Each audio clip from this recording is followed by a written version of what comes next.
Hello students, केम छो? हूँ मयूर लिंबाचिया आप सबનું हार्दिक स्वागत करूँ છું। विद्यार्थी मित्रों, आज આપણે આ વિડિયો લેક્ચરની અંદર ધોરણ 11 સાયન્સ પ્રકરણ નંબર 6 કાર્ય ઉર્જા અને પાવરમાં સ્વાધ્યાયના દાખલા નંબર 6.21 અને 6.22 જોવા જઈ રહ્યા છીએ। તો ચલો વિદ્યાર્થી મિત્રો શરૂ કરીએ। વિદ્યાર્થી મિત્રો, તમને દાખલા નંબર 6.21 ની રકમ કંઈક આ રીતે આપેલી છે, જેમાં કહ્યું છે એક પવનચક્કીના પાંખિયા ફરે ત્યારે એ જેટલા ક્ષેત્રફળનું વર્તુળ આવરી રહે છે એ જો પવન v વેગથી આ વર્તુળને લંબ રૂપે વહેતો હોય તો t સમયમાં કેટલા દળની હવા તેમાંથી પસાર થશે? b હવાની ગતિ ઉર્જા કેટલી હશે?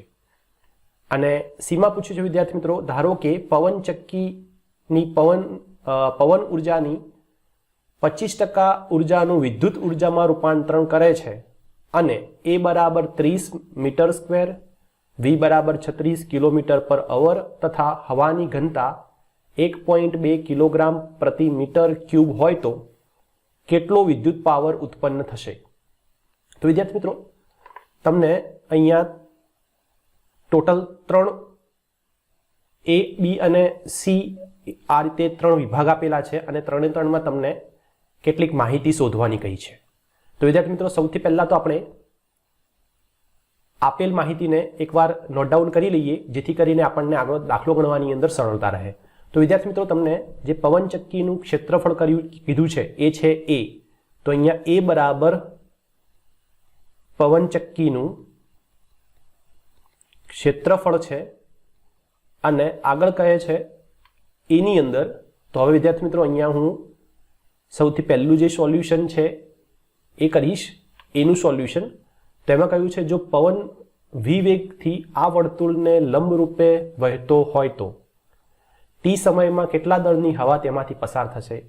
હવે વિદ્યાર્થી મિત્રો, આપણે બધા પવનચક્કી કેવી રીતે કામ કરે એ જાણીએ છીએ।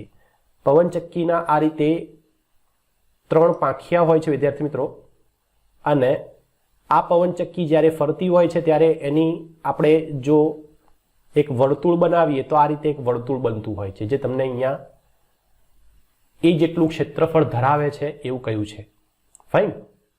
હવે જે પવનચક્કી હોય છે વિદ્યાર્થી મિત્રો, એ તમે જો સાઈડમાંથી જુઓ તો સાઈડમાંથી એ પવનચક્કી કંઈક પહોળાઈ પણ ધરાવતી હોય છે। ધારો કે આ પહોળાઈ જો d હોય, બરાબર, તો આપણે કહી શકીએ કે આ પવનચક્કીમાંથી જે હવા પસાર થશે, જ્યારે પવનચક્કી ફરતી હોય ત્યારે જે હવા પસાર થશે જો એ v હોય અને આ હવા t સમય માટે આ જે પવનચક્કીમાંથી પસાર થતી હોય, તો આપણે એવું લખી શકીએ વિદ્યાર્થી મિત્રો કે પવનચક્કીમાંથી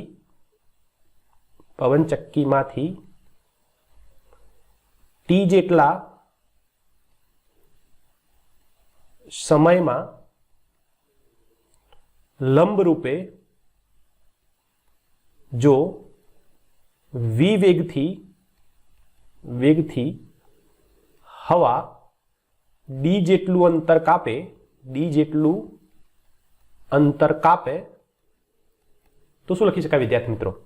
તો આપણે લખી શકીએ વેગ બરાબર અંતર ભાગ્યા સમય, એટલે કે v = d / t। તો આની પરથી શું લખી શકું વિદ્યાર્થી મિત્રો? આની પરથી લખી શકાય d = v × t।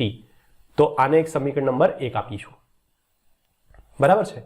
હવે તમને કહે છે કે આમાંથી જે હવા લંબ રૂપે પસાર થશે એ હવા કેટલું દળ ધરાવતી હશે? તો તમારે વિદ્યાર્થી મિત્રો દળ શોધવાનું છે।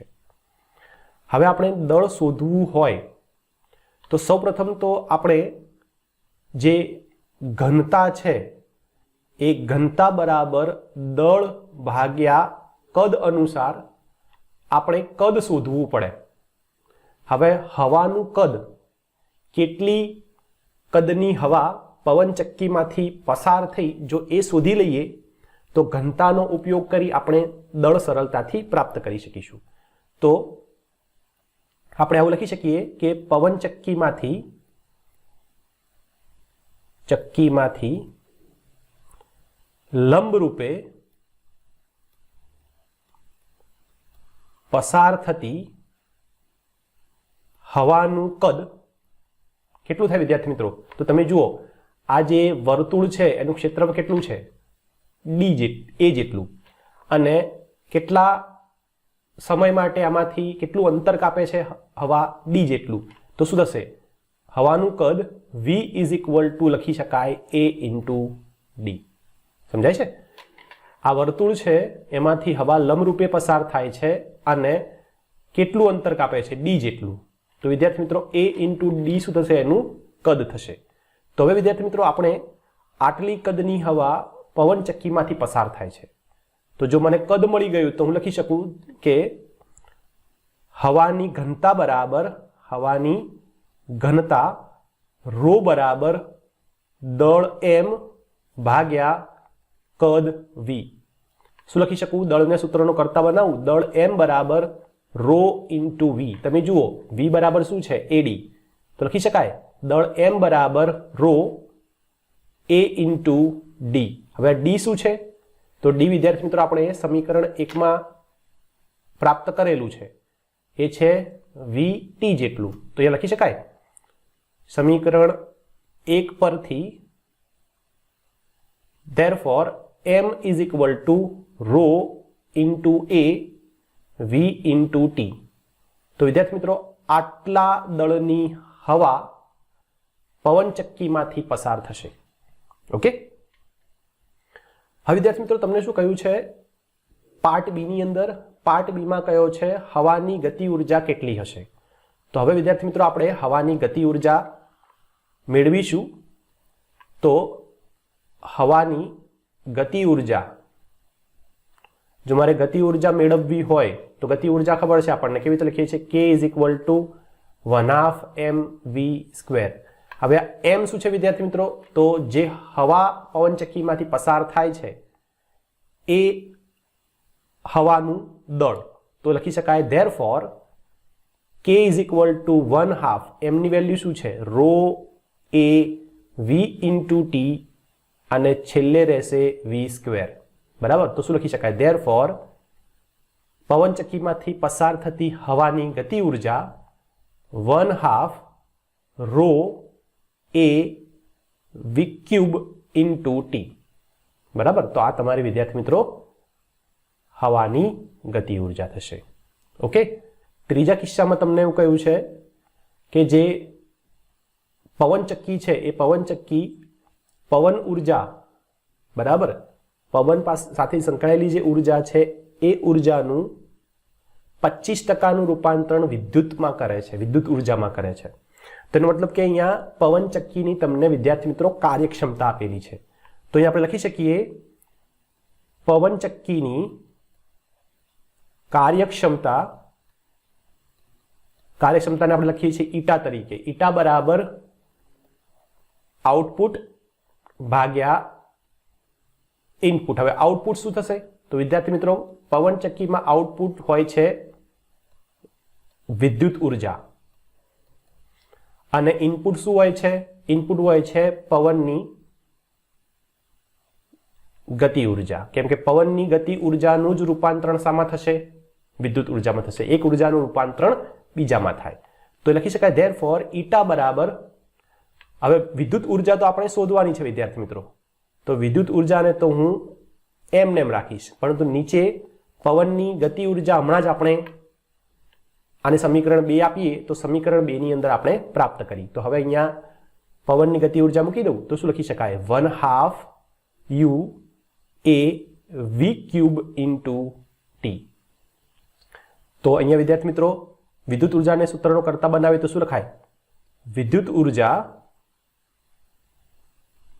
Is equal to eta into 1/2 rho a v cube into t. તો વિદ્યાર્થી મિત્રો હવે આની અંદર આપણને જે વેલ્યુ આપેલી છે એ વેલ્યુ લખી લઈએ.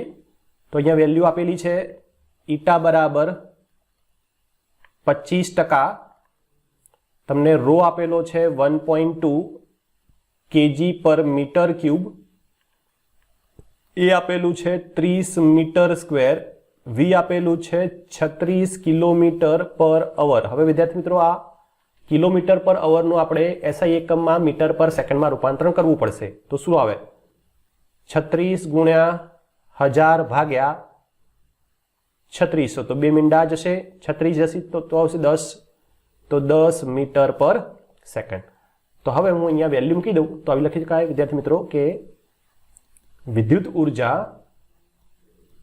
બરાબર 25 હવે આ ટકા છે ટકાનું રૂપાંતરણ કરી દઉં છું તો ભાગ્યા 100 ગુણ્યા 1/2 ગુણ્યા 1.2 ગુણ્યા 30 ગુણ્યા 10⁻³ ઇન્ટુ ટી। તો વિદ્યાર્થી મિત્રો લખી શકાય કે વિદ્યુત ઉર્જા જુઓ 25 ચોક 100 તો 1/4 અને 1/2 એટલે કે 1/8 ઇન્ટુ આ જે 1.2 છે વિદ્યાર્થી મિત્રો એને આપણે લખી શકીએ 12/10 ગુણ્યા 30 ગુણ્યા 1000 ગુણ્યા 3। તો આ કેસની અંદર આવશે વિદ્યાર્થી મિત્રો આ 10 અને આ 3 નીકળી જાય આપણે અહીંયા 4 × 8 અને 4 × 12 લખી શકીએ અને આને હું કાપી અને અહીંયા 500 કરું છું તો 5 × 45 ઉપર આવશે 4500 ભાગ્યા 4500 ટી।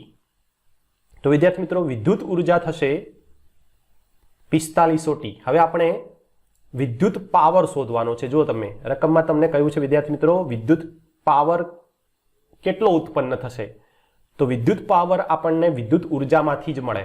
તો વિદ્યુત પાવર કેવી રીતે લખી શકાય ધેરફોર વિદ્યુત પાવર બરાબર વિદ્યુત ઉર્જા ભાગ્યા સમય બરાબર સમય કેટલો છે ટી જેટલો તો શું આવશે અહીંયા વિદ્યુત ઉર્જા 4500 ટી ભાગ્યા ટી। તો વિદ્યાર્થી મિત્રો ટી નીકળી જશે તો આવશે 4500 વોટ। તો તમારો વિદ્યુત પાવર થશે 4500 વોટ। તો આ છે વિદ્યાર્થી મિત્રો આન્સર। તો આશા રાખું છું કે તમને આ જે દાખલો છે સમજાયો છે। દાખલો બહુ ઇઝી છે ફક્ત તમારે આપેલી માહિતીને જો બરાબર સમજી લો તો તમને જવાબ મળી જાય। હવે આપણે જઈશું દાખલા નંબર 6.22 તરફ। હવે વિદ્યાર્થી મિત્રો આપણે દાખલા નંબર 6.22 તરફ જઈશું જેમાં કહ્યું છે વજન ઓછું કરવા માંગતી એટલે કે ડાયટિંગ કરતી એક વ્યક્તિ 10 kg દળને 1000 વાર દરેક વખતે 0.5 મીટર જેટલું ઉચકે છે। ધારો કે તેણી જેટલી વખત દળને નીચે લાવે તેટલી જ વખત સ્થિતિ ઉર્જાનો વ્યય થાય છે। એ તેણી ગુરુત્વાકર્ષણ બળ વિરુદ્ધ કેટલું કાર્ય કરે છે। પછી બી તમને કહે છે ખોરાક ફેટમાંથી કિલોગ્રામ દીઠ 3.8 × 10⁷ જૂલ ઉર્જા મળે છે જેનું યાંત્રિક ઉર્જામાં રૂપાંતરણ 20% કાર્યક્ષમતા દરે થાય છે। ડાયટિંગ કરનારે કેટલું ફેટ વાપર્યું હશે। તો વિદ્યાર્થી મિત્રો અહીંયા તમને ડાયટિંગ કરતી એક સ્ત્રીની વાત કરવામાં આવી છે અને એવું કહે છે શરૂઆતની અંદર કે 10 kg દળનું તો અહીંયા વિદ્યાર્થી મિત્રો હું આકૃતિ બનાવું છું। ધારો કે આ 10 kg દળનું એક ડમ્બલ અહીંયા આપણે આ રીતે મૂકેલું છે।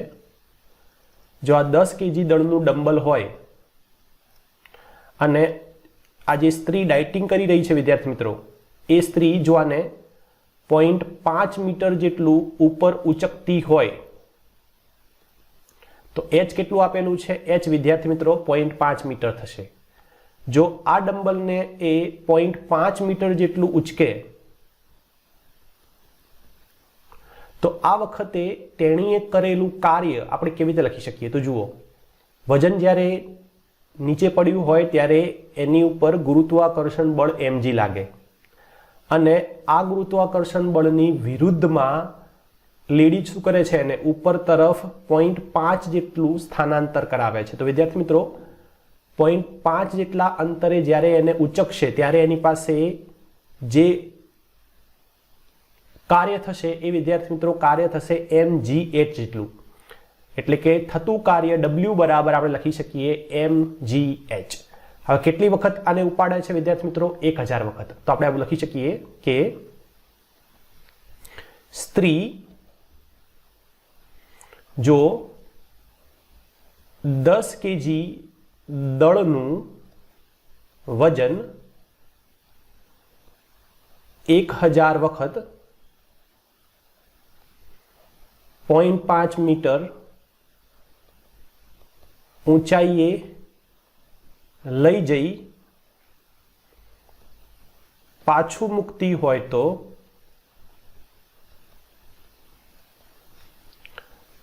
થતું કાર્ય કેટલું લખાશે? W is equal two mgh અને કેટલી વાર કરે છે આવું? એકવાર નીચેથી ઉપર લઈ જાય છે, આવું કેટલી વાર કરે છે? 1000 વાર. તો ગુણ્યા 1000 વખત. તો અહીંયા મેં શું લખ્યું? W બરાબર mgh ગુણ્યા 1000. તો વિદ્યાર્થી મિત્રો વેલ્યુ મૂકી દો, તમને આન્સર મળી જશે. જુઓ તો આ છે ગુરુત્વાકર્ષણ બળ વિરુદ્ધ કાર્ય W બરાબર m કેટલા છે? 10 kg ઇન્ટુ g તમારી પાસે છે 9.8 ઇન્ટુ તમને h કેટલા આપેલા છે વિદ્યાર્થી મિત્રો? 0.5.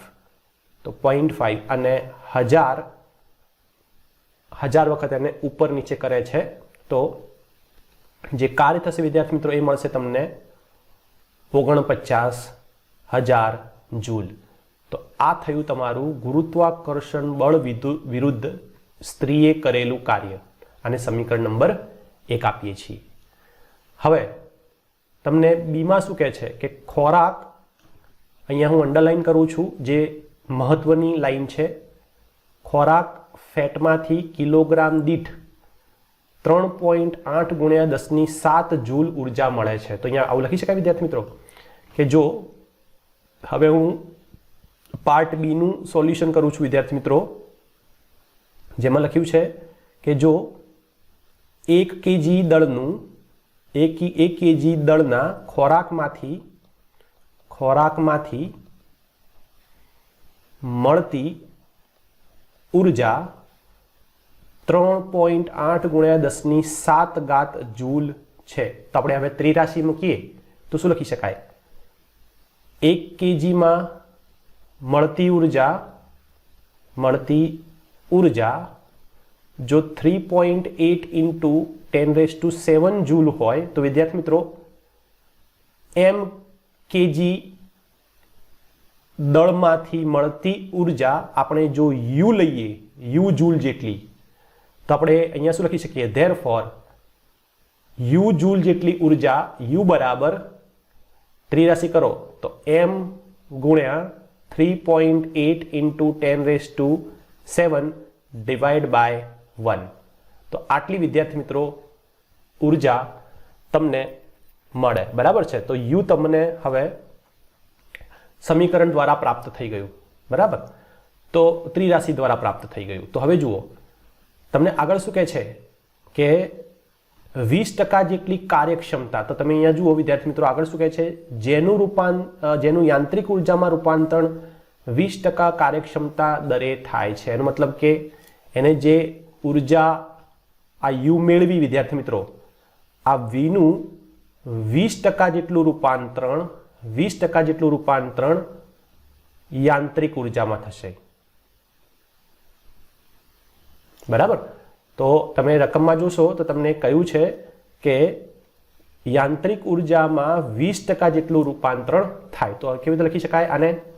તારે લખું તો લખી શકાય ધેરફોર યાંત્રિક ઉર્જામાં